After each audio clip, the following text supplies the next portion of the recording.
Good morning, everyone, and welcome to A Moment of Hope with Upward Transitions. We are excited that you've joined us today, and we love giving you these weekly updates about the collaboration with our partner agencies in Oklahoma City and Oklahoma County and in the way that we are preventing and reducing homelessness. Today's special guest, she came on last year, and so we're getting an update from Lindy Gleason, who is the site supervisor at one of our collaborating partner agencies team. And so let me get Lindy on it. Hi, Lindy. Hi, Carla. Thank you for having me. We're so excited you could come back and Yes. give us an update about what's happening at team. I know there's several new things as far as services and programs to help those in need in our community. So, for our first time listeners, just kind of give us a brief overview of the mission of Team's service and programs and how it began. Sure. Well, thank you again for having me on board. I'm glad to be returning. So TEAM is actually an acronym for the Education and Employment Ministry. We are a nonprofit who works with specifically individuals who have had some sort of impact with the criminal legal system. And so our goal is to break those cycles of incarceration and in poverty through our education, through personal development, and some work readiness training. We have different programs that do that. And like you mentioned, I get to serve over our reentry services. Okay. And so when did teams begin? What do you know the year it was when? Oh gosh, 87 is what's coming to mind. Okay. I know it's been over 30 years since Team's been in existence, but it actually it's transitioned kind of away from what they had originally started, where we were available to anyone in the community who needed some assistance with education, job development, work readiness kind of preparation. Because what they saw is a lot of the individuals who were coming to receive services actually had maybe a felony conviction in their background or had some sort of impact with the legal system. And so at that time, there really wasn't a lot of services dedicated specific to that population. So the board of directors in 2013 made the decision to transition to working specifically with individuals who have been impacted by the criminal legal system. Yeah, and that's great. And we have such a need because that is definitely one of the populations that sometimes end up in homelessness and Yes. experiencing homelessness. And as we know, sometimes those coming out of incarceration don't have skills or contacts for employment, so they need a little assistance getting back into society as far as a job training and everything. So we appreciate so much what Teams does in the community. Approximately how many clients do you serve every year? So I just very really briefly said we actually have 4 different programs at Team. So I'm working in the reentry population, so individuals who have we actually start with a lot of people while they're still in incarceration, kind of helping to get that stabilization as they get ready to transition back, but also individuals who maybe have recently been released from incarceration. But we have some diversion programs and a veterans initiative as well. So I know for our reentry program, we served over 500 individuals last year. Over 300 of them were people we had either been working with since they had been incarcerated or had recently started working with during their incarceration. And 200 of those were just people who had gotten released that we hadn't had an opportunity to work with, but like you mentioned, needed our services, didn't have kind of the things that they need to be stable and get back in there and be successful. So like I said, for reentry alone, we saw over 500 people come through our doors. Yeah. So besides Upward Transitions, we collaborate. What are some of the other community agencies that you work with? I know you mentioned the veterans. So, Yes.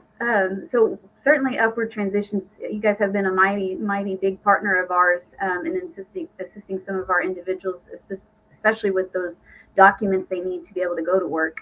And yes, so we have a Veterans Initiative program, and our Veterans Initiative program can kind of work with anyone sort of at any level of the legal system. And so we get to partner with the VA, the Veteran Services, and have VSRs in-house. We also do a lot of work with the Homeless Alliance as well. They're very gracious to allow us to kind of help people get vouchers that are coming from incarceration. We partner a lot with Work Ready Oklahoma to help kind of provide some job services, sort of kind of add some backing to what we're already doing with individuals. We've been lucky to work with Goodwill, with Career Tech, kind of anything that can help just add to that employment and education piece. Yeah, and you were previously sharing with me before we went live that you had some new culinary Yes. growth in the culinary skills. Tell me about that program. What? Yes, so thank you. We have been really fortunate since sometime in 2020 when the conversation started to partner with the Regional Food Bank of Oklahoma. And what had happened was they had redone their kitchen and were looking to provide some training services out of it, and had reached out to us knowing we had provided culinary arts training in the past. And so we've been collaborating with them for almost 2 years now, in being able to provide culinary arts training in their amazing kitchen and providing food for food insecure Oklahomans.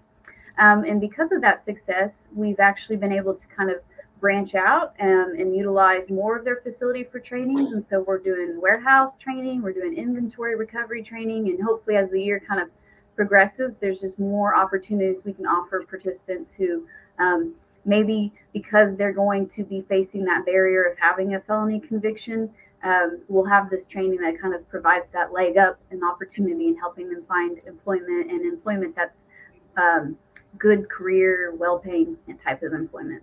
Mm-hmm. That's excellent. Well, that's exciting to hear about that program that you've got going there.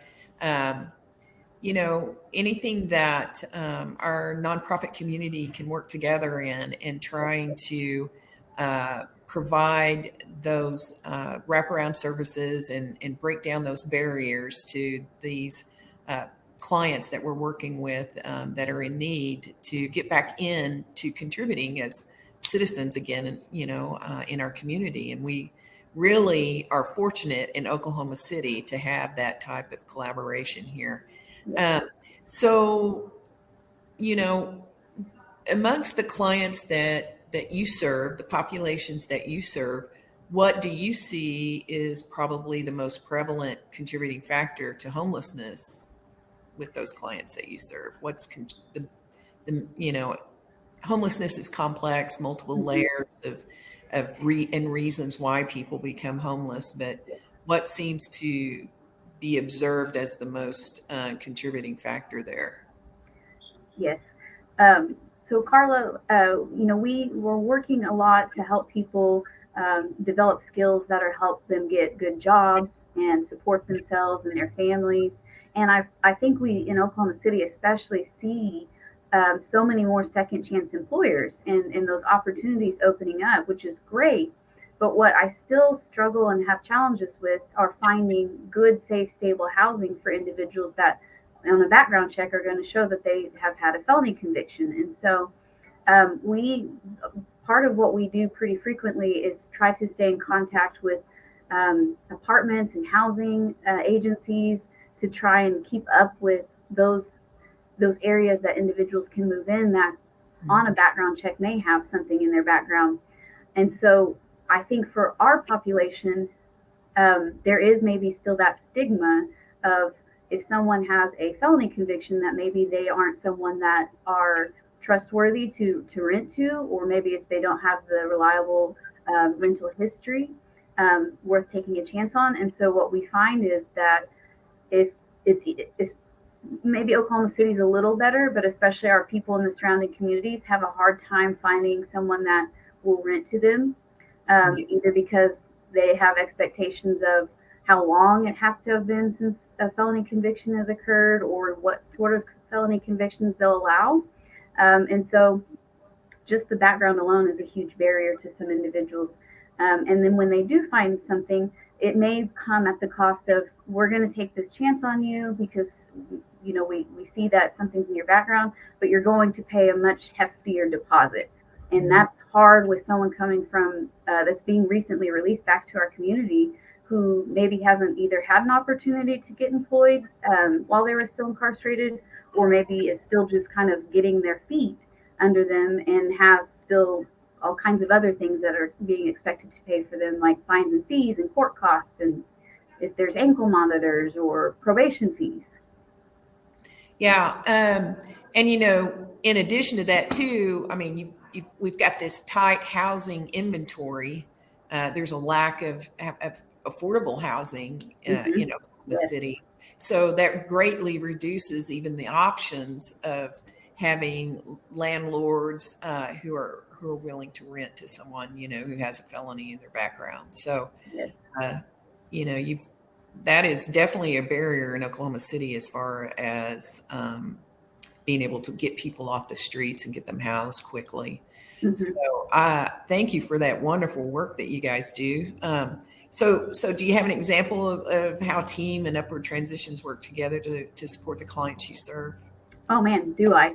so, um, so like I said, we're connecting with a lot of people prior to them getting released, to try and make sure that when they walk out and come back to our community, they have sort of the first things that they're going to need to be successful. And a lot of times that looks like a birth certificate and a state ID to be able to get employment. Um, and so and DOC has been working on making sure that no one leaves without having those things as well. But things happen.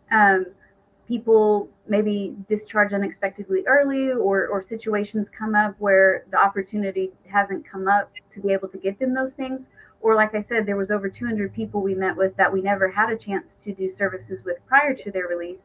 And so we see a lot of people who need help getting those state IDs, getting those documents to be able to go forward and get employment and other services. And so what we aren't able to do, we're so fortunate that we can refer out to upward transitions and kind of help support people in getting to that point where they have what they need to then move forward. So it has been such a blessing to be able to partner with upward transitions and helping people kind of, if we get a birth certificate but can't help with the state ID, then we can help have upward transitions helps, or vice versa. Yeah, I know that there had been this issue when those who have been released from incarceration, they would be released oftentimes without any ID Yes. or anything. So you can't do anything without an ID. You can't get a bank account. You can't cash a check. You can't get housing or a job or any of that. So, and I know that you and some of the other agencies that work with that population have really tried to work with the incarceration system to say, hey, let's get them. Can you, release them with some ID? I know that they're trying to address that issue. So, but we love working with team. We're proud to be a partner, and we look forward to continuing our work in the community and to help and provide for those clients that we mutually serve. But Yes. okay, so do you have a client, like specifically about a client that you'd like to share, like a story real quick? We're heading Yes. around towards the end of our time here. So if you could just we'll close kind of with your little client story if you have Yes. one. Yes. Oh, I have so many, but there's one in particular I'm going to mention because we spoke about the collaboration with the regional food bank. So we have we've been able to do that culinary arts class for almost a couple of years now. And before someone enters that class, we do some different cognitive behavior skills, work ready prep training at our office. And so we have an individual who completed that and then transitioned into our culinary arts program. She had a little bit more time remaining before she was released out, but at that time that she was being transitioning back to the community, the food bank had actually reached out and asked if any of our graduates maybe would be interested in being employed by the regional food bank and working in their kitchen. So we had one in particular that we were excited for, and she was able to get the job, and now we get to see her all the time over there, not as a participant in the program, but actually as an employee of the regional food bank. So it's just such a cool story of what that collaboration not only gave her training, but it gave her a job ultimately. Yes, yeah, and those of us who work in the nonprofit community, we are always so excited and we feel a personal reward when we see our clients go ahead and develop skills and stabilize their lives. And this is just really great. Well, that's wonderful. We love hearing stories about clients who who can get a job and become stable and change the trajectory of their journey, and help them get stable. So thank you so much, Lindy, for joining us today. And it's a time to tell everyone goodbye and thanks so much. And we wish you all the best on all your programs and services over at Team. Thank you so much, Carl. I appreciate you having us. All right, we'll say bye to everybody. We'll see you next week. Thank you. Bye-bye.